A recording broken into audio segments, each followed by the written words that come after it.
Bismillahirrahmanirrahim. Assalamualaikum warahmatullahi wabarakatuh. A'udzu billahi bismillahi alhamdulillah. Wassalatu wassalamu ala Rasulillah sayyidina Muhammad ibn Abdullah wa ala alihi wa sahbihi wa mawalah. Wala haula wala quwwata illa billah. Wa ba'd.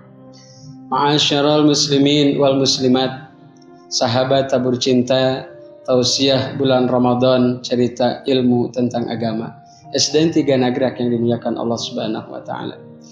Tentunya setiap kita merasa bertanggung jawab sebagai seorang muslim untuk menjalankan keislamannya, untuk menjalankan keimanannya, membuktikan di hadapan Allah Subhanahu wa taala bahwa kita bukan Islam hanya sekedar nama, tapi ada pembuktian dalam kehidupan sehari-hari. Amal ibadah yang kita lakukan, baik yang sunat maupun yang fardu, tentunya berharap semuanya diterima Allah Subhanahu wa taala. Semuanya ingin mendapatkan keridhaan Allah Rabbul Alamin, baik keridhaan di dunia, terlebih mendapatkan keridhaan di akhirat nanti insyaallah. Akan tetapi ketika kita tidak waspada, ketika kita tidak memperhatikan banyak perkara, banyak hal yang ada pada diri kita yang dapat menghancurkan amal soleh tersebut, yang dapat menghabiskan pahala dari amal ibadah yang kita lakukan, sehingga yang tadinya kita bangga, yang tadinya kita merasa pede di hadapan Allah Rabbul Alamin dengan aktivitas ibadah kita, akan tetapi begitu sampai kepada Allah Subhanahu wa taala, ternyata ibadah tersebut tidak ada, pahalanya kosong, tidak bernilai di hadapan Allah Rabbul Alamin. Lalu apa sajakah yang kiranya akan menghancurkan, yang akan menghabiskan, yang akan melebur ibadah kita di hadapan Allah Subhanahu wa taala? Ma'asyiral muslimin wal muslimat, jamaah tabur cinta yang dimuliakan Allah Subhanahu wa taala. Ada sebuah keterangan menyebutkan bahwa sittatu asya'a tuhbitul a'mal. Ada 6 perkara yang bisa menghancurkan, yang bisa melebur amal soleh kita. Yang pertama adalah ishtighalu bi'uyubil khalqi, yaitu sibuk mengurusi aib orang lain sehingga ia lupa menyebutkan dirinya tentang aibnya sendiri, sehingga dirinya terlena atas aibnya yang ada pada dirinya.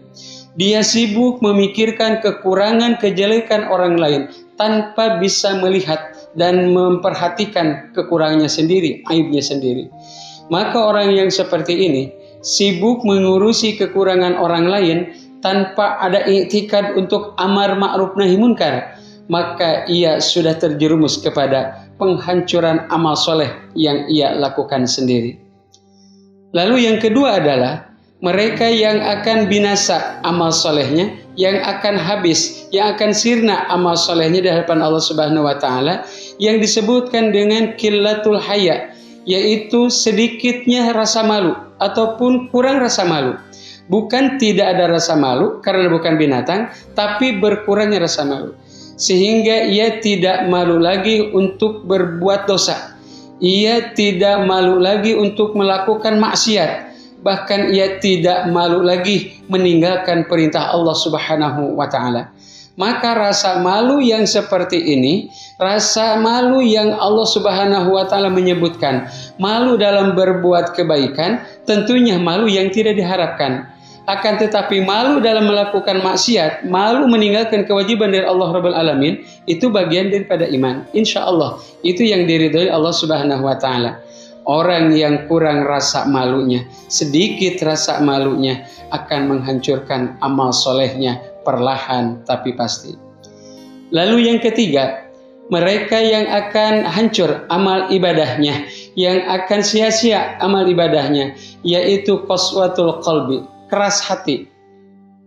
Dia sulit enggan untuk menerima kebaikan, sulit tidak mau menerima nasihat, dirinya merontak, batinnya menolak ketika nasihat, ketika tausiah, ketika ada orang yang mengingatkan. Dia sibuk bela diri, bukan sibuk membenahi diri.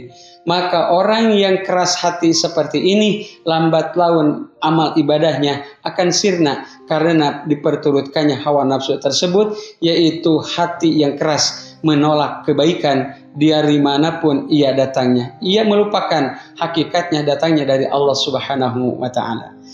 Ma'asyiral muslimin wal muslimat, sahabat tabur cinta yang dimuliakan Allah Subhanahu wa taala. Lalu yang selanjutnya adalah yang dapat menghancurkan amal soleh, yaitu adz-dzalimu la yantahi. Dolim kita yang tidak berhenti, selalu istiqomah dalam kedoliman, tiap hari dilakukan, tiap waktu dilaksanakan. Kedoliman seperti itu pun akan menghancurkan amal soleh yang kita lakukan. Allah Rabbul Alamin sengaja mengingatkan dengan berbagai macam cara, entah dengan lisan para ulama, entah dengan lisan para guru, ataupun mungkin lisan anak, ataupun istri, ataupun cucu kita. Syariatnya adalah antar sesama manusia, hakikatnya adalah dari Allah Rabbul Alamin.